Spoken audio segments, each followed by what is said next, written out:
আল্লাহ নবী সাল্লাল্লাহু আলাইহি সাল্লাম, নবীজি আল্লাহ পাকের কাছে এটা বলছে, আবেদন জানাইছে। আল্লাহর নবী নিজে বলছে, আল্লাহ আমি আমার জীবনটা এভাবে পার করতে চাই।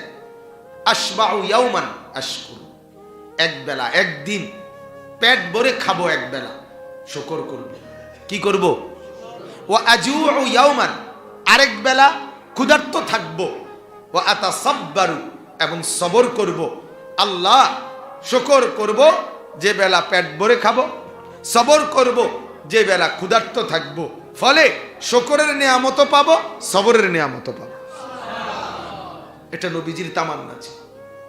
এজন্য হাদিসের মধ্যে আছে, আম্মা জান আয়েশা রাদিয়াল্লাহু তাআলা আনহা, নবীজির স্ত্রী বলছে, আল্লাহর নবী সাল্লাল্লাহু আলাইহি সাল্লাম মৃত্যু পর্যন্ত কোনোদিন উনি বলছেন আমি দেখি নাই যে দুই বেলা পর পর পেট ভরে আল্লাহর নবী খাবার খেয়েছেন। উনি কসম করে বলছেন আমি এমনটা দেখি নাই, রাসূলুল্লাহ সাল্লাল্লাহু আলাইহি সাল্লামকে আমি দেখি নাই দুই বেলা কোনোদিন তিনি পেট ভরে খানা খায় পরপর। আহা,